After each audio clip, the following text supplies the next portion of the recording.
Hello, my fellow carbivores. It's Benjamin here, your online vegan, carb-loving wellness coach. In this video, I want to introduce you to a book called The Adonis Complex. Now, this video is for you if you suffer from some form of crippling low self-esteem or insecurities because your body or body part doesn't live up to either your expectation or some societal expectation or ideal.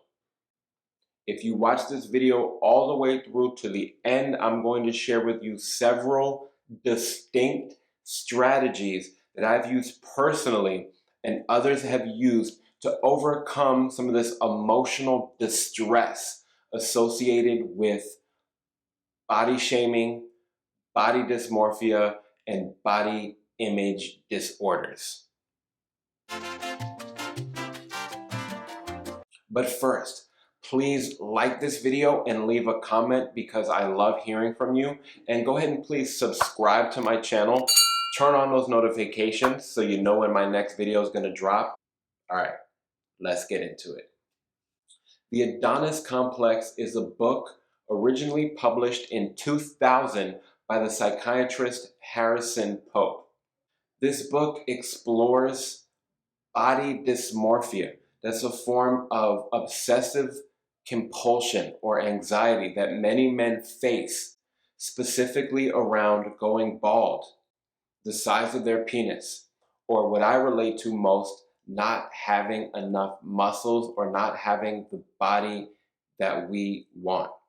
Now, personally, I suffered for many years when I equated my own self-worth, or I thought that I wasn't attractive or worthy of love or romance because I didn't have a six-pack, because I wasn't chiseled.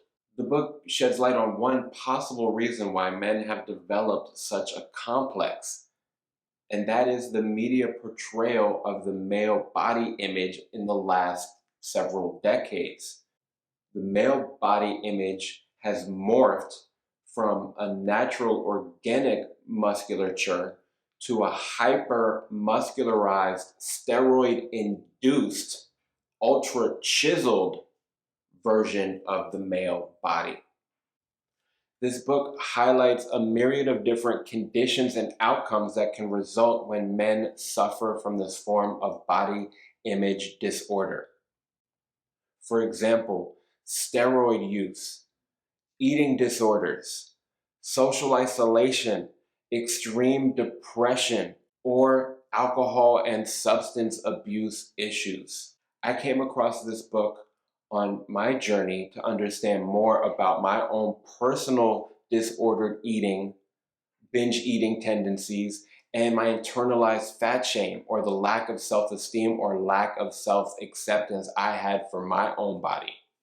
All right, so here are my strategies for overcoming any of your body image disorders.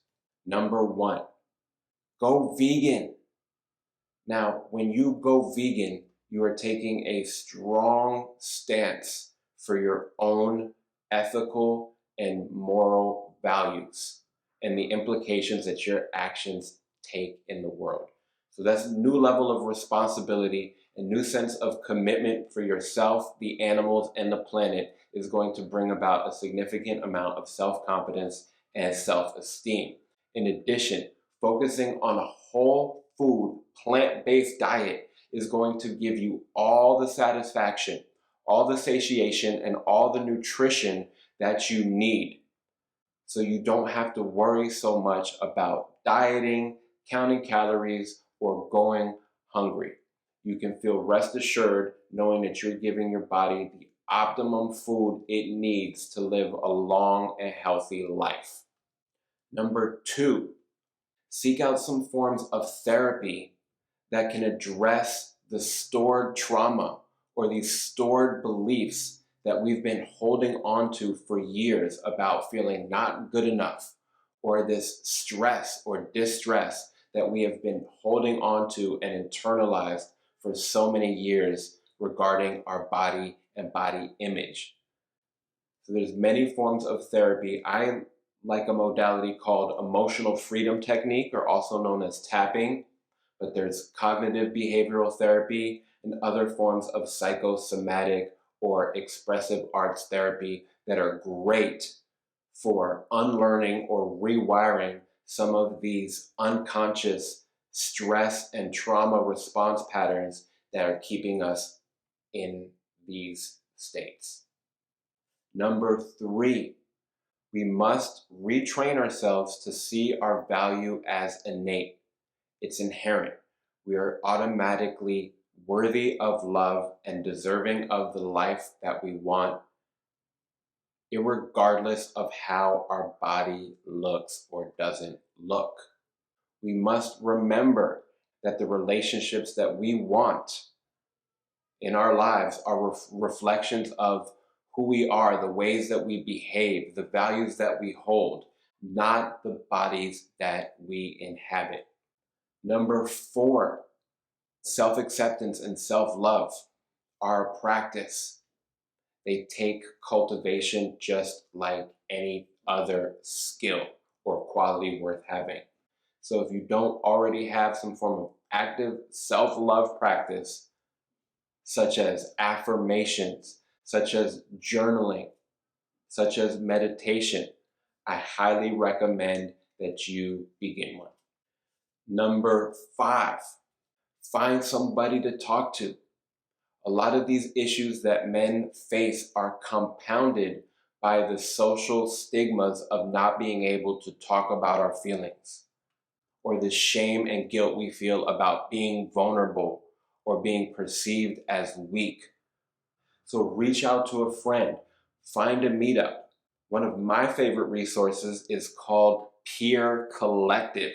Now, this is a grassroots company that offers exceptional peer counseling at a very affordable price. I'm not an affiliate with them or affiliated in any way other than just someone who highly recommends their services.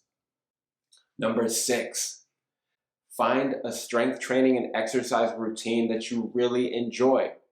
Now, some people love strenuous, heavy-duty workouts, but you might want to ask yourself, if your only motivation to work out is to achieve some end physique or end goal, you might want to consider adopting a form of movement therapy or exercise that you really, really love, that you can stick with for your life.